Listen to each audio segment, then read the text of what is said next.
Hi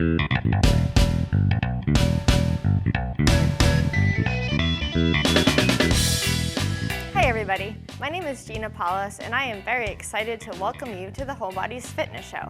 We have a special treat in order for today. We're going to go through an anti-aging workout with, by popular request, Bryan Paulhus has returned to demonstrate some of our moves today. The other thing we're going to do is later at the end of the show, we're going to cover our Twitter question which came into Homebodies Fit. I always feel guilty when I take a break from workouts. When is a break actually a good thing? So stay tuned for that later on. Y'all set to go here? No. You got your elderly joints warmed up and ready for action? We're gonna start out with a nice warm-up move to kind of get you going here, and they are called jumping jacks. So a lot of us remember doing jumping jacks as we were kids. Well, it's a little bit different when you're a grown-up. So why don't you show us 10 jumping jacks right on the mat, and I'll find everything wrong with it that I can. That's probably gonna be a lot of fun. Okay. Pretty good.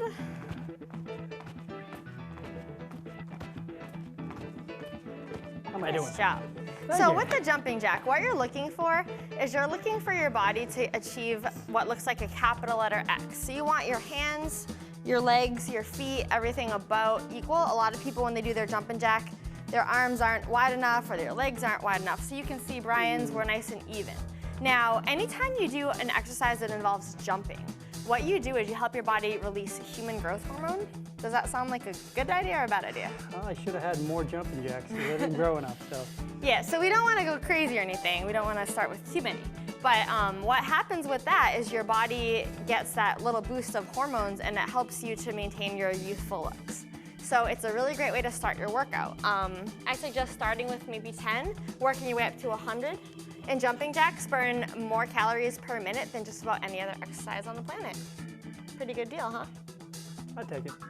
So we're gonna move into the strength training aspect of this. We're going to go next to the burpees. The burpees are another jumping exercise, and I know the name's a little weird. What do you think of when I say the word burpee? Soda. I think of like kind of a Slurpee for some reason, maybe because it rhymes. But needless to say, a lot of people will find themselves burping and grunting and making all kinds of funny noises when they do this one. So what we're gonna do is we're gonna have you do 5 burpees. Okay. All right, so there's a few variations. We're gonna do the classic burpee today, which is going to be 1 push-up and 1 jump per rep. Okay. Okay, so why don't you go ahead and you can face, actually you're good, you can face that way. Okay. So we have enough space here. So you're going to squat down and get into your push-up. Okay. Do 1 push-up, hop your feet in and jump. Woo, good.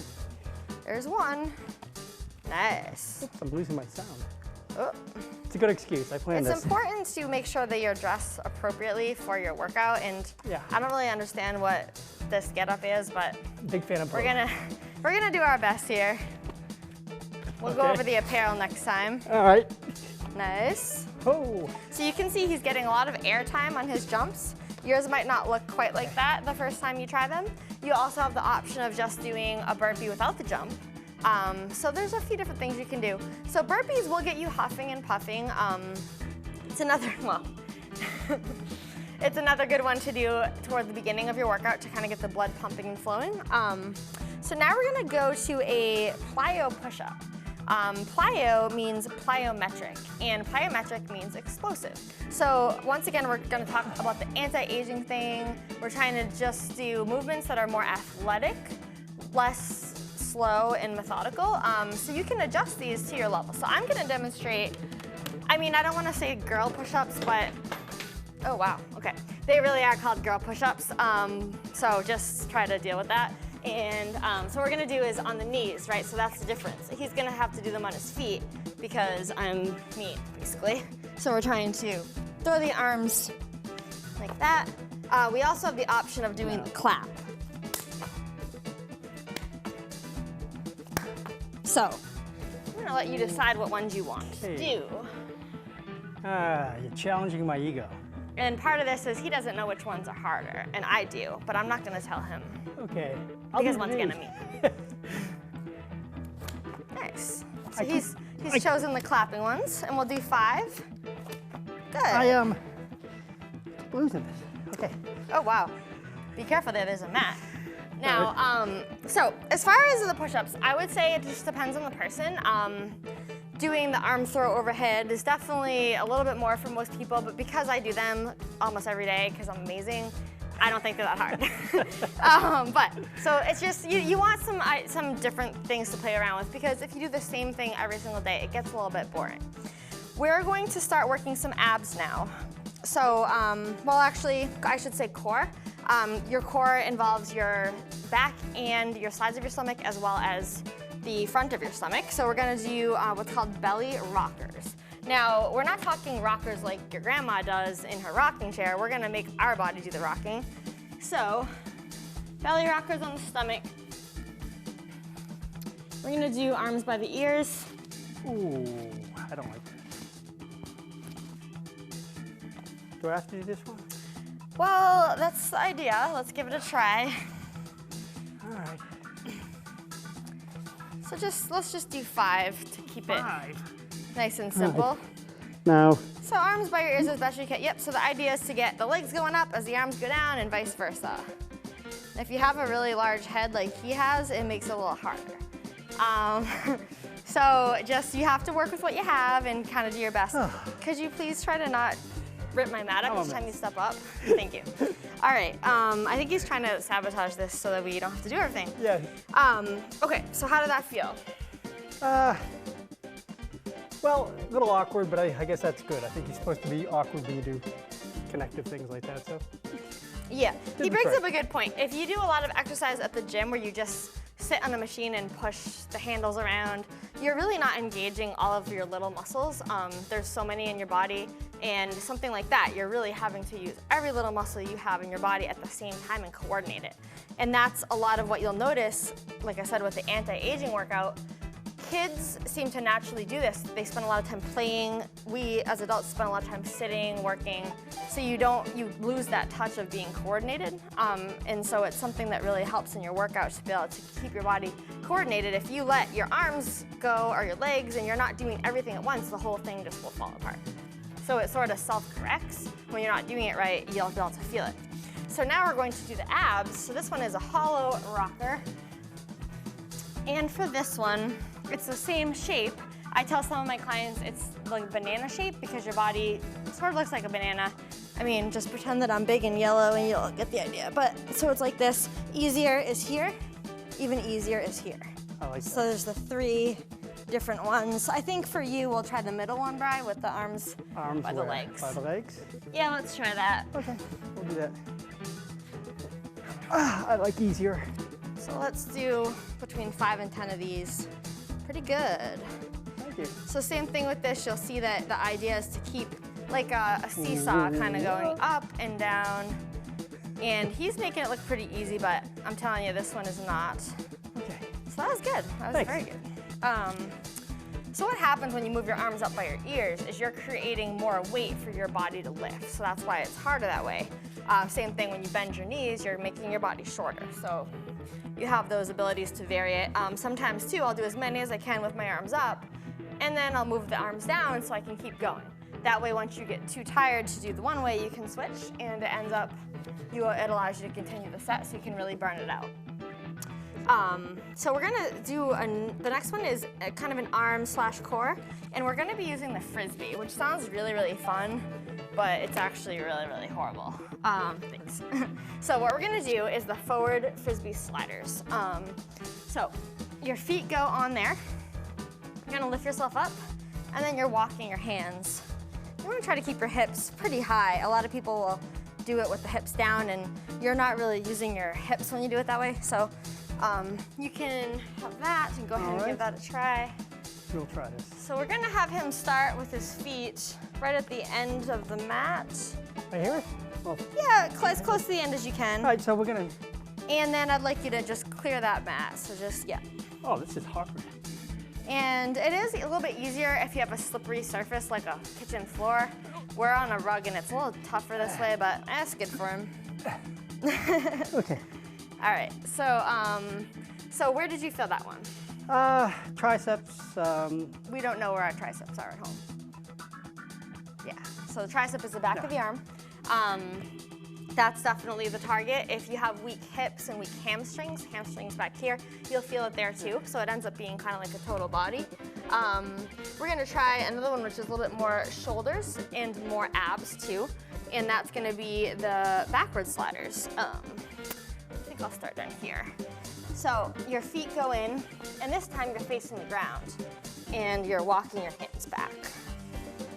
You'll also notice if you have one arm that's a lot weaker than the other one, you'll really notice it on this. Okay. So you're basically in a push-up position, your feet are on the Frisbee, and you're sliding, but yeah, good.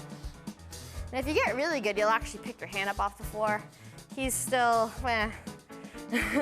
like he's kind of dragging his hands, and I'd rather see a lift, but I mean, it's his first day, so we'll take that.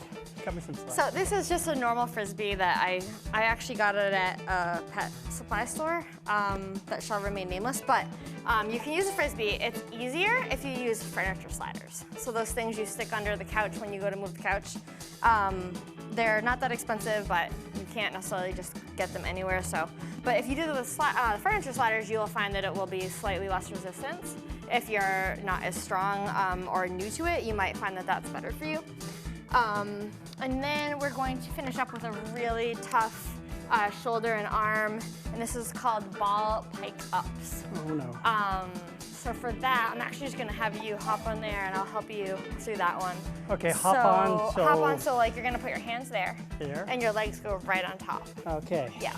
So here's how it starts. Now it's called pike up, so that means that your hips have to get up above your head. Yeah.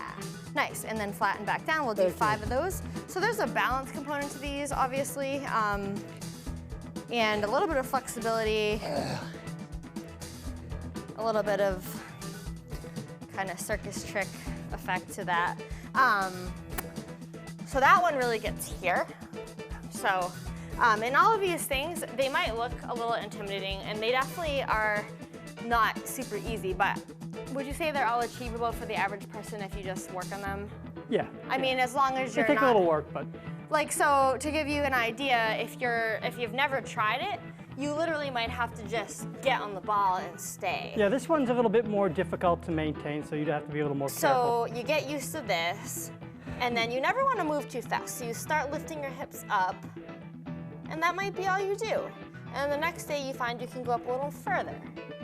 So even though it does look pretty tough, all of these exercises have initial steps, and you can just try that, and then you try the next step and the next step, and you know, within a few weeks, you probably will find that you're able to do the full exercise, and then you can add your reps and get yourself between 5, 10, maybe 15 on some of them. And then you get used to that, you can go to doing 2 sets. So you would do the whole list one time, and then you go through the whole list again. So definitely just thinking of building it up is the way to go with this kind of stuff. So we do have to stretch out a little bit after all of that strength training. So we're gonna use our trusty broom. Me? Well, I say we, but it's really you. So broomstick, okay. So this one I'm gonna show, so it's on your shoulder. Then what we're going to do is put the knee out to the side and try to bend down and put the elbow on the inside of the thigh. Then we're gonna turn the face and look up toward the, I guess in this case, the broom. So you could do this with any stick. It's gotta be pretty long. We don't actually sweep with this broom. This is our exercise This broom. is gonna get ugly. It's the hard knocks life. Okay, ready? Here we go. Okay, so step 1, bend your left knee. Bend my left knee. That way, facing out? Yep. Okay. Step 2, this elbow's gotta try to get to the inside of that thigh. If it Inside can't, here? if it can't get there, you just get as close. So keep the knee bent though. I Yeah. know, I'm not There you go. there So we you go. just get as close as you can. Once you're as close as you can get, we're going to try to turn the chin and look toward this hand. And again, just to your level. Now take 3 deep breaths and then come up. So this one we're not measuring in seconds. We're getting to the peak. We're taking the 3 deep breaths. So when you take the 3 deep breaths, it helps your body relax and get into the stretch better and have your body remember it, okay? So you actually already did that side, so what are you doing? The other side. Yeah, exactly. I'm sorry. Okay. Here we go. All right. So really, one step at a time here. Don't do the looking thing till your elbow's as far as it's going. Yep. Good. Yep. Yep, exactly. Okay. So that one actually gets hips, chest. Now, where do you feel that one? Do you feel it in a particular place? Believe it or not, my back. Okay. So the way this one works is you're going to feel it where your body is the tightest today. And that might be different from one day to the next. I usually feel it in my inner thighs. I know your back has acted up in the past couple weeks, so that's probably why he's feeling it there. So there's no wrong place to feel it, but if you feel it more in your back or more in your inner thighs or wherever, it kind of gives you a clue that, hey, that body part is a little in need of some TLC. So we're going to go to the hip flexor bounces next. So that's going to be a kneeling one. And all you do is you're on the one knee, your hands are on your thigh, and you're going to pulse your hip forward. And do 5 of those. 5 to the right and 5 to the left. So what you're going to find with those bounces is your hip will loosen up a little bit in those angles. Now, a lot of times when we stretch our hips, we only stretch forward. So this is making sure we're stretching side and make sure you keep your abs nice and tight so that you don't want to dump it into your low back. You want to isolate it into the hip. Perfect. Yep. And then the other side. And after you do the 5, I'm going to have you do 5 more in all the directions. Tell me if you feel like you get a little further release on the second set. Oh, yeah. So usually the second or even the third round of this little set here is going to be the best. So don't just do the one time around. Go back through it. So, okay, and let's try the other leg for just evenness sake, and you can just do 1 round on that side if you want. Yep. Now his front foot is turned in, and that is a problem. We want that to be straight forward. Okay. Boom. Boom. Okay, again. Okay. Is one of your hips tighter, you think? Yeah, the right one. Okay. So usually righties do have the tighter right hip, so you can do maybe an extra cycle or 2 onto the right side when you're doing that. Now we're going to do a really special one. It's a fascia hip release. A lot of people I'll see at the gym, they'll always do this guy here, you know, pulling the leg, and they're doing that. And I mean, it's okay, but there's better ways to stretch out these quads that get so tight without the sitting and all the exercise that people are doing. So what we're gonna try is that you'll actually like this because I'll let you turn your foot in for this one. Good. So you want both of the feet turned toward the inside. So this would be straight, this is turned in. So that's that way. Then here's the little extra thing that a lot of people don't know about is the fingers flexing back toward the body. And we're just gonna hold this one. And what we're doing is stretching up really tall. So this is kind of like slumped. This is stretching up nice and tall, feeling it here. Now when you flex the fingers, what it helps you do is it helps engage the fascia of the body. Now the fascia is a little sort of membrane that surrounds your muscles. So what happens is if you have a tight spot, even in your forearms, it can actually attach all the way down and tug on your thighs. So try to stretch your thighs by themselves, and you don't really get very far because these other spots are holding you back. So by incorporating this, we're getting from head to toe the whole stretch. So go ahead and try that one. You can kneel down and make sure that we're turning the foot in. Okay. It can be a little hard to balance, and then you're flexing the fingers way down, really active. Exactly. Now, you'll be surprised. Some people will tremble trying to pull their fingers back. He's actually pretty good, which surprises me because he doesn't always stretch or exercise all the time. This is an L. But just try to, and we're not bouncing. That was the last one. You gotta stay focused here. That's good. Yep, so with this one's a 20-second hold. So let's try the other side. Reminds me of Al Jolson. I don't know Al Jolson. For those of you my age will, yes. Okay. And you can let the shoelaces touch the floor if that's comfortable. If it isn't, you can flex, that's fine. So we're trying to keep the wrist at the shoulder level. You don't need to really tip your head back. Yeah, I don't know why you chose to do that, but he's adding some little twists of his own. It was very So this is interesting. On this side, you're having a harder time with the fingers. Okay. Maybe you're just not concentrating. It's more likely. His attention span is approximately 5 minutes, so this is a challenge. Huh? So really straightening here. All right. This arm. There you go. Oh. All right, so you can come out. I know, I'm asking a lot. I know. All right, so then we're gonna move to one that's gonna really isolate the chest, an area that can get very tight on people, especially guys that like to bench press all the time and other silly things like that. So this one is classically done in a door frame. So we obviously don't have a door. So I'm gonna be the door because I am just able to adapt to my circumstances. So, so I'm gonna be the door frame and you just stand in front of me. Okay, so you're gonna stretch your arms out. Now I tell people how to do this one. You wanna do vulture hands. Vulture hands are gonna be fingers spread, like that, okay? So you're doing this. Now I'm the door frame, so you're pushing into my arms. Go ahead and pull your arms forward. Okay. Yep, just hold, yep, and you can, yep, just hold it like that. Okay. And it's only 10 seconds, now relax. So what you do is you let the door kind of pull you open. Okay. Okay, so I'll do that, yeah, I get you. All right, so what we're doing is we're contracting into the door frame. You can stand with your legs in a lunge for balance. So let's try it one more time. Okay. Contract into my door frame. Okay. Yep.